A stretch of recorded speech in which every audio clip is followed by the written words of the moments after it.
influência, sobre relação entre povos, a ideia é só a gente aprofundar e ver a influência de um povo específico e conversar sobre outras influências. Vocês nem imaginam por que vocês têm jardim na casa de vocês, por exemplo. E eu fiz uma pesquisa e por que a gente tem jardim na nossa casa? Quando que começou na história a gente valorizar ter um quintal, um jardim? A gente vai conversar um pouco sobre isso hoje, tá bom? Então eu vou dar aquele processo de agora é atenção, ouçam aí a explicação e depois, em determinados momentos, vocês vão ter a participação de vocês. Beleza? Vou projetar aqui a tela, então, o material e vamos que vamos.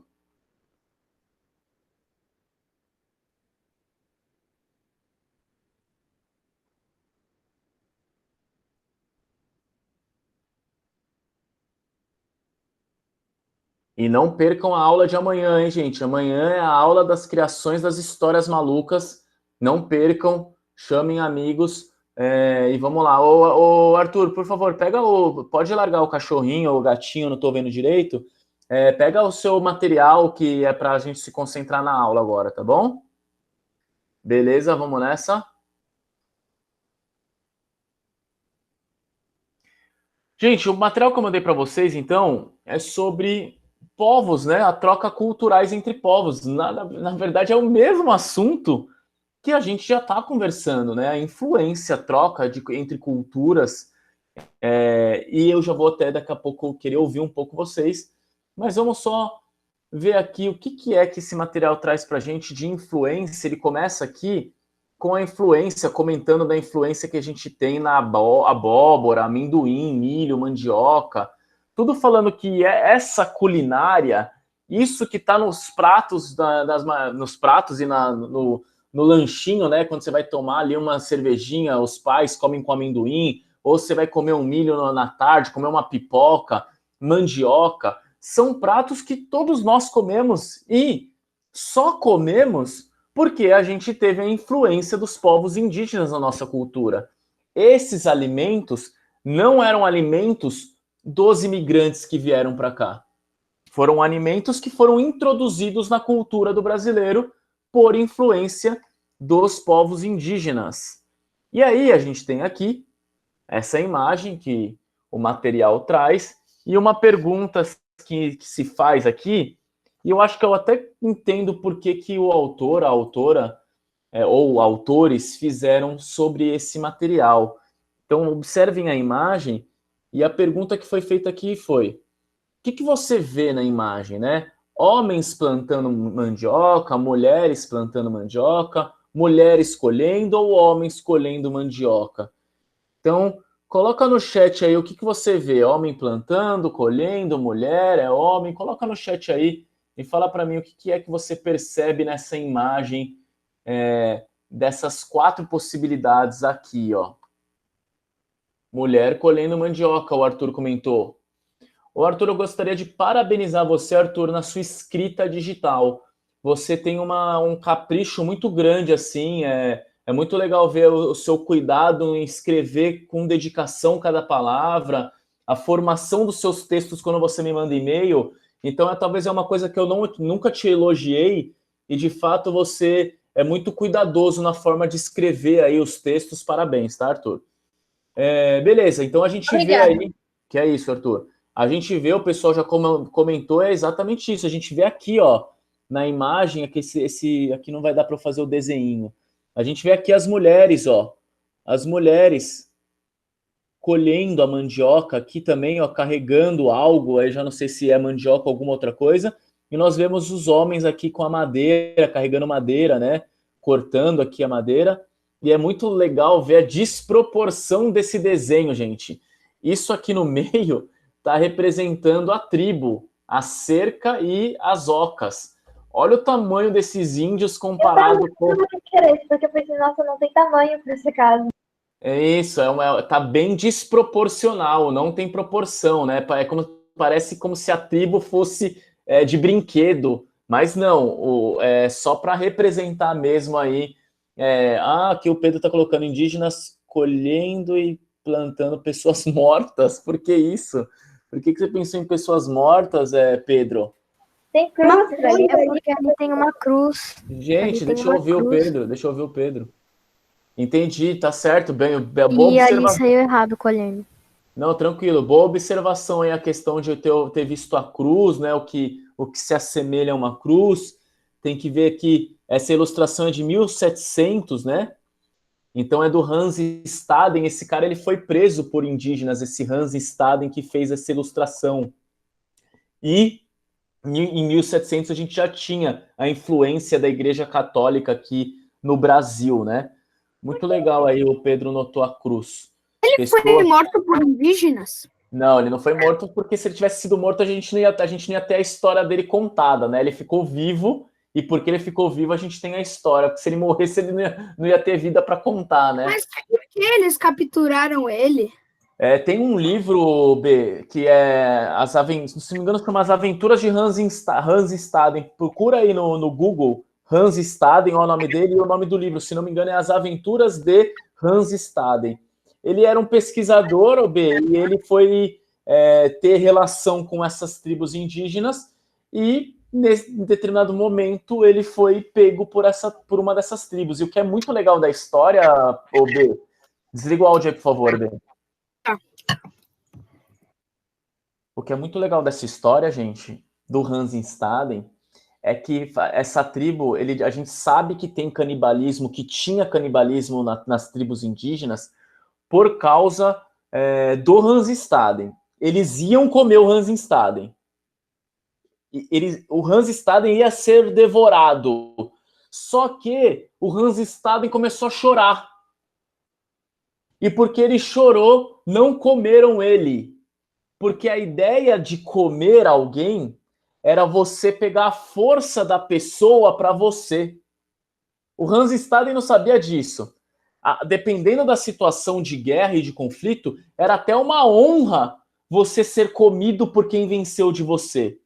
Porque você está dando a sua força para outra pessoa. Como o Hans Staden chorou, o que os índios pensaram? Ele é fraco. Então não vamos comer.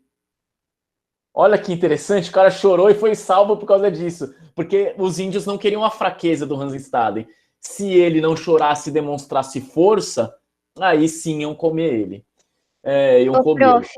Só um segundo, Marina, deixa eu fazer o comentário aqui do Felipe. O Felipe comentou aqui que tem pessoas rezando. Bem observado mesmo, Felipe. Aí o Pedro viu a cruz e aí o Felipe viu aí a galera rezando. Isso já dá para ver tanto a influência dos índios na culinária com a mandioca, mas a influência dos homens brancos na religião.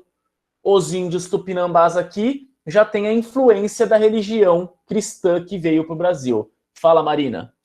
Isso que tu falou que ele chorou e foi salvo. Normalmente quando a gente chora, os nossos pais dizem: não, para de chorar, que chorar não vai resolver nada. Uhum. Agora não. Mas aqui no caso chorou, resolveu, né? Ainda bem que o Hans Staden não tinha aprendido isso com a mãe dele. Ele chorou mesmo e não foi comido. Beleza, galera. Aí a gente tem então aqui, né, uma técnica, né?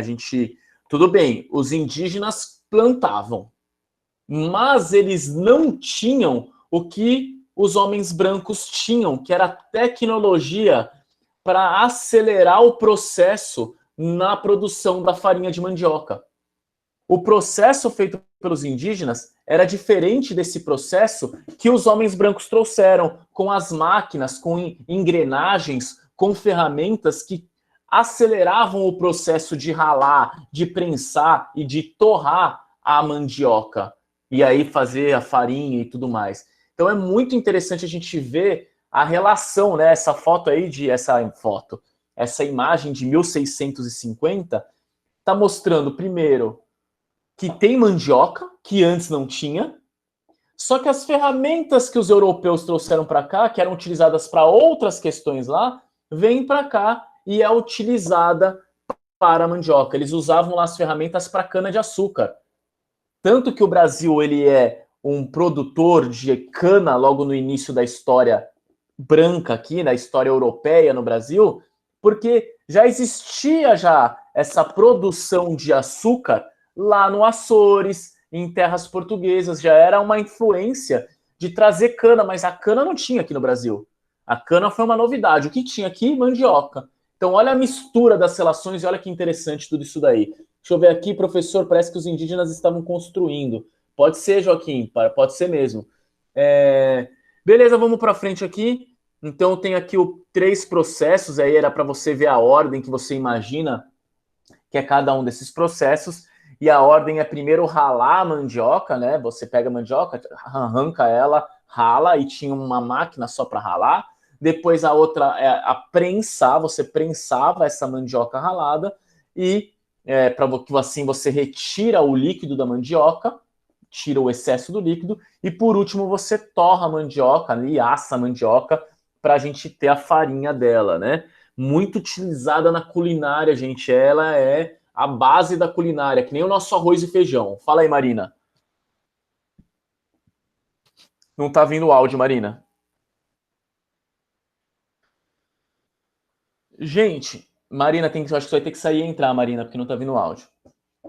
Então, professor, Oi. esse negócio de numerar não fazia nem sentido. Se não fosse desse jeito, não faria nem sentido a imagem. Porque eles teriam que carregar mais.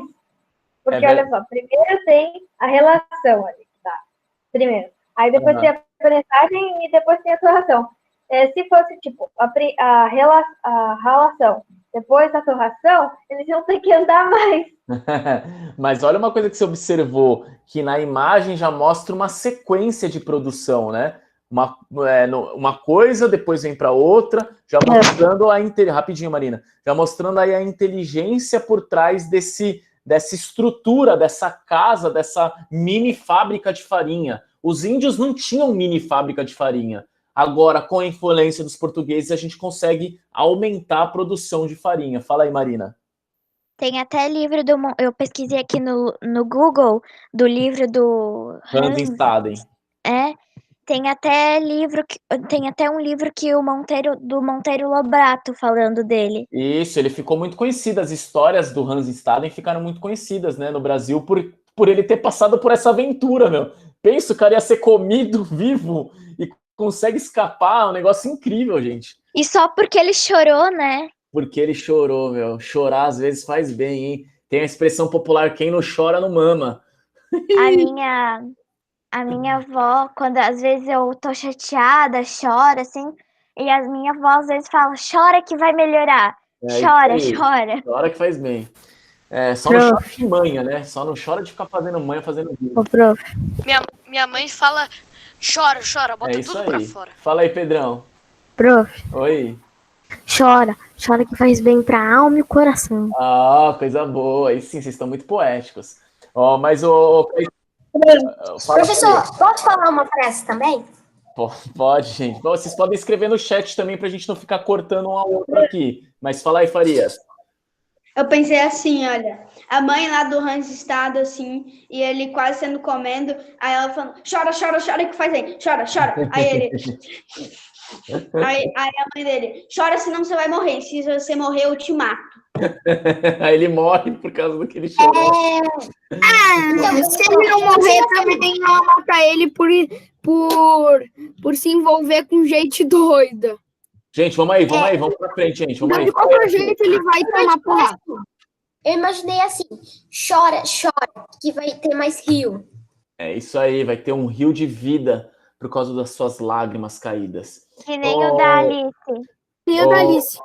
Ô, Caetano, achei interessante esse negócio aí, tanto Caetano e todo o pessoal que tá comentando aí da avó que pede para chorar, da mãe que fala pode chorar mesmo. Vocês veem que essa questão do choro já não é uma questão indígena. Então é interessante a gente saber que muito do que a gente vive hoje, eu vou mostrar um outro exemplo agora para vocês, é uma influência de um monte de gente. A gente chora porque tem povo que curte chorar. Se você fosse indígena, você não ia poder chorar, porque choro mostra fraqueza. Agora tem choro, dependendo da outra cultura, entende o choro como, descarrega, limpa a alma, pode chorar. Então é interessante a gente perceber que a gente é uma mistura de muitas culturas, de muitos valores, de muitas sensações, emoções de outros povos. Deixa eu ver aqui, Caetano, rapidão aqui. Minha mãe também fala Ô, isso. prof, Uma pergunta, quando a tristeza foi inventada e por quê? O Joaquim não, Arthur. Rapidinho, Caetano. Arthur, a tristeza, ela é uma coisa interessante. Ela é algo natural, tá? Ela está associada à dor. A dor é algo natural. Você é beliscado, você sente dor. Você bate com o pé no pé da cadeira, no pé da mesa, você sente bate o dor mindinho.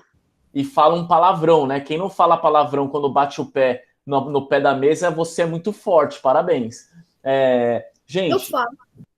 rapidinho que eu tô falando, respondendo o Arthur aqui. Gente, tô respondendo o Arthur. Então, Arthur, a tristeza... Arthur, por favor, eu tô respondendo com você. Para um pouquinho, Arthur. A tristeza, ela não é uma invenção. Ela é algo natural. As pessoas ficam tristes pelas dores. Primeiro, dores físicas. Bater, sentir dor mesmo de você estar doente. Você está doente, você está com dor de cabeça, está com febre. Você está triste por causa disso, você não tem saúde. Mas, Arthur, tem um ponto muito interessante aqui, Arthur. Tirando a dor física, presta atenção, não estou respondendo só para Arthur, é para todo mundo. Tirando a dor física, Arthur, as dores culturais, as dores sobre outros sofrimentos, depende de cultura para cultura. Por exemplo, Dores sentimentais. Isso, o jeito das pessoas lidarem, enfrentarem uma perda amorosa, dependendo da cultura, as pessoas lidam numa boa. As pessoas não ficam tristes. Quando a pessoa morre, é a mesma coisa. A tristeza pela morte, ela é muito comum na maior parte dos povos. É quase uma tristeza universal. Mas tem povos que veem a morte não com motivo de tanta tristeza assim. Então, tirando a dor física que faz a gente ficar triste... Eles veem que a morte não é o fim. As dores culturais, elas têm diferenças. A tristeza tem diferença e a sua pergunta foi muito boa, Arthur. Deixa eu ver outras pessoas comentando aqui. Foi Deus que criou disso, eu sei, eu tô, disciplina. Prof, a net caiu, não sei se vai chegar a mensagem, mas se chegar, você foi avisado que se eu sair da aula do nada, já sabe que é por causa disso, beleza. Então, gente, vamos para frente aí. O que eu quero comentar aqui? Falar em dor, assim, física. Uma vez que eu tava na escola, aí a mochila do Rafael tava no meio do corredor, eu passei nela, aí eu caí de cara no chão, e aí o Bernardo falou que eu sou de ferro. Quem falou o quê, Isabel? O Bernardo falou que eu sou de ferro. Ah, pode crer. Fala aí, Caetano. Uns dias atrás, há um tempinho, eu fui na minha escola antiga ali, a gente foi passar ali perto e eu pedi pra ir passar. Eu olhei ali, lembrei de coisa tão boa que comecei a chorar. Ah, que legal, Caetano. Você viu um choro de emoção legal. E Caetano, interessante isso, que até se você for ver, Caetano, esse próprio tema do choro da emoção, né? Se você vive num ambiente que não te permite chorar, você não choraria por isso. Você não se emocionaria, você não teria espaço para esse choro que você teve. É nesse sentido, Arthur, que eu quero dizer, por exemplo, o Caetano acabou de dar um exemplo, que dependendo do ambiente cultural que ele está, ele não é permitido chorar. Porque para que você está chorando? Para de chorar. Você é fraco, não chora. Ah lá, o Arthur tá falando mais. Na verdade, Deus, ele criou o mundo para ser... gente, eu não vou ver esses assuntos aqui que vocês estão conversando aqui. Vou deixar para um outro momento, gente. Lembra do outro Rafa, o menino de ferro. Por que o Felipe falou isso, eu não sei, mas vamos para frente. Do outro Rafa, o menino de ferro também. Prof, eu tô falando, eu tô com a mão levantada. Foi mal, Marina, que eu não tô conseguindo ver todo mundo. Aquele cara que foi na viagem ao mundo. Marina, eu não consigo ver todo mundo aqui. Desculpa, pode falar, Marina. Então, a minha avó, que agora ela é minha vizinha, ela tinha... A casa de antes dela era no Rio Tavares, né? Sim. E desde pequenininha, assim, quando eu era pequena, meu pai e minha mãe trabalhavam, eu ficava um dia com uma avó e outro dia com a outra. Daí eu sempre ficava nessa casa do Rio Tavares da minha avó. E daí ela se mudou e eu sinto muita falta da outra casa dela. Porque tem, tipo, muitas lembranças de quando eu era pequena. Daí sempre quando eu passo lá na frente eu choro. Ah, que bonitinha. Fala aí, Isabel. Pensei que você estava com o dedo levantado. Fala aí, Pedrão. Prof, Oi. também tem uma coisa que quando eu vou viajar para São Paulo, eu sempre fico triste, que assim, uma emoção. Eu passo pelo condomínio da idade do meu irmão, Sim. eu morava lá. Daí eu me lembro que o condomínio deixou eu plantar uma árvore num lugarzinho. Daí toda vez que eu passo pelo portão eu tento mexer a cabeça para ver se eu vejo a árvore. Ah, que legal. Será que ela tá lá ainda, Pedrão? Depois tem que um dia bater lá na... Eu já vi ela um pouco. Ah, que legal. Ó, o Caetano tá falando que foi no 3º ano e ainda não era com Padilha, beleza? Eu não tô entendendo isso, mas deixa, velho, eu não quero saber. Ó, vamos entrar agora no lance do jardim. Chega agora. Jardim. Por que você tem jardim na tua casa? Gente, aqui é uma revista que se chama Casa e Jardim, e é uma revista que está falando da importância, do carinho que a gente tem pelo jardim da nossa casa, bababá, bababá. Mas eu li essa informação do Yuval Harari, ó, esse aqui é um historiador, esse moço aqui, Yuval Noah Harari, ele escreveu um livro chamado Homo Deus, e eu li esse livro, e é muito legal, gente, você descobrir uma coisa, que nós gostamos de jardim por causa da influência dos reis, porque os reis que tinham a possibilidade de ter um terreno livre para você só ter ele por ostentação de estar bonito. Quem tinha um pouquinho de terra, tinha terra para cultivar, para ter comida na terra. Mas se você tem um pedaço de terra que você pode plantar um jardim, significa que você tem um outro pedaço de terra para plantar comida. Sendo assim, gente, nós temos jardim nas nossas casas hoje pela admiração que a gente tem com a riqueza dos reis. Essa admiração que as pessoas simples tinham com os jardins reais foi essa admiração. Nossa, lá na casa do rei tem um jardim maravilhoso. Aqui na minha casa eu tenho a minha horta, porque o que dava para ter a horta, gente, o pequeno espaço que você tinha era para plantar, para comer. Só que à medida que nós fomos nos desenvolvendo e tendo terrenos, e as nossas casas não estavam associadas ao trabalho, mas as nossas casas estavam associadas a simplesmente moradia, porque agora a gente trabalha numa empresa. Lembra, gente, que não era sempre na história da humanidade que a gente trabalhava numa empresa. A casa é o trabalho, é a moradia, é o lazer. Tudo funciona dentro da casa. Com o transformar da história, hoje o emprego das pessoas está voltando a ser em casa. Mas normalmente as pessoas trabalham fora de casa. E a sua casa, que é o lugar de lazer, de contentamento, você quer ter um jardim. Mas sempre as pessoas na história da humanidade tiveram jardim? Não! A gente admira, a gente imita uns aos outros em várias coisas. E ter um jardim foi a imitação dos reis. Alguém quer comentar alguma coisa sobre esse assunto aí? Não, obrigada. Eu, prof. Então, beleza. Pode falar. A casa é para segurança e para conforto. Hoje, né? Hoje. Antes a casa era para segurança, conforto, trabalho, lazer, era para tudo. Tudo era na casa. As pessoas não viajavam, né? Não é todo mundo que saía viajando por aí. Tudo funcionava em torno da casa. Fala aí, Isabel. O meu pai, ele trabalha em casa e ele trabalha com... Fala em empresa, é que outro dia, acho que foi você, não lembro. Mas a gente tava... Aí a Manu, acho que acabou tocando nesse assunto de mercado de... Como chama? De trader em mercado, assim. Aí você falou que é uma ações de um pedacinho da empresa, né? Isso. Pedacinho da empresa que você coloca lá para vender. Isso, isso aí. Isso aí. Eu também. Ramaí, rapidinho, gente. Ô, Rafa, fala aí bem alto, Rafa. Então, prof, Eu acho meio óbvio o jardim ser uma imitação dos reis, porque ninguém nunca quer. Provavelmente seja uma imitação, porque era algo bonito dele. Uma pessoa provavelmente pensou: olha que bonito esse negócio dos reis. Que tal eu imitar e fingir que foi eu que criei? Daí todo mundo vai ver: nossa, você é o maior artista do mundo.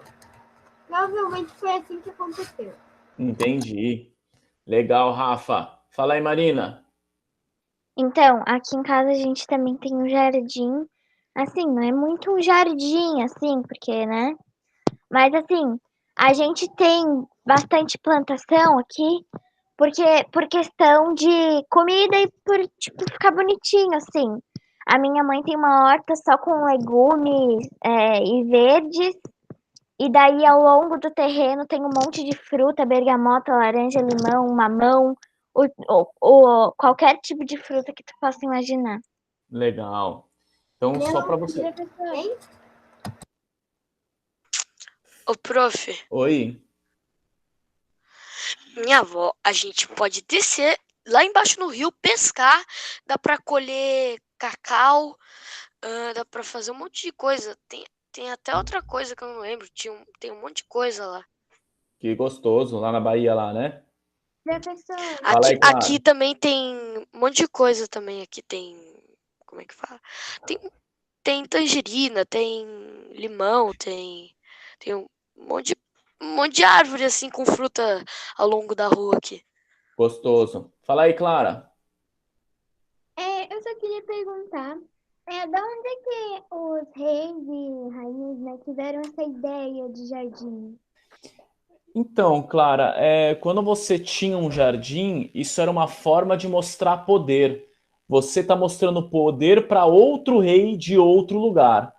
Você, quando você tinha um jardim, da mesma maneira que você embeleza, a questão do ser humano se embelezar, muito boa a sua pergunta, viu, Clara? O ser humano se embelezar já é uma atitude de você querer se mostrar diferente do outro para você conquistar alguém. Então você fica bonito, você fica bonita, porque nós temos relações de disputas sobre quem vai poder namorar com quem. Essa já é uma situação de beleza. Quem tem beleza tem poder, porque você consegue conquistar mais pessoas.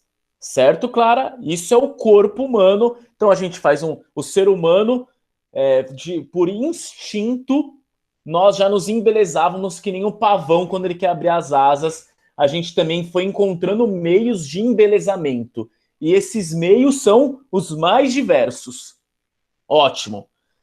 Só que, como que eu vou embelezar a minha casa? Como que eu vou mostrar para um outro rei que eu não sou só bonito nas minhas vestimentas? Eu sou bonito porque a minha casa é bonita, com um jardim. E quanto maior o jardim, mais poder você mostrava. Porque significa, Clara, ter um jardim, a reportagem estava falando ali, né? E o livro do Yuval Harari fala. Era necessário, não tinha regador automático, tinha que ter trabalhador para regar, tinha que ter trabalhador para cortar, não tinha cortador de grama. Então, se você tinha um grande jardim, o que você estava mostrando para um outro rei de outro reinado? Eu tenho poder, eu tenho um trabalhador para cuidar de tudo isso, eu sou bonito, cheiroso, gostoso, o meu jardim mostra isso para você. Entendeu, Clara, a ideia? É um desejo humano de vaidade, de engrandecimento. Ah, entendi, obrigada. Que é isso, Clarinha. O pessoal tá comentando aqui de fruta, de horta, de gostosa, de frutinha, de galinheiro, beleza. Gente, para finalizar a aula de hoje aí nos nossos 3 minutos finais, o material que eu passei para vocês mostra outra influência. Se a gente teve a influência indígena na alimentação, mostra a influência aqui africana, a influência dos turbantes, dos tecidos coloridos.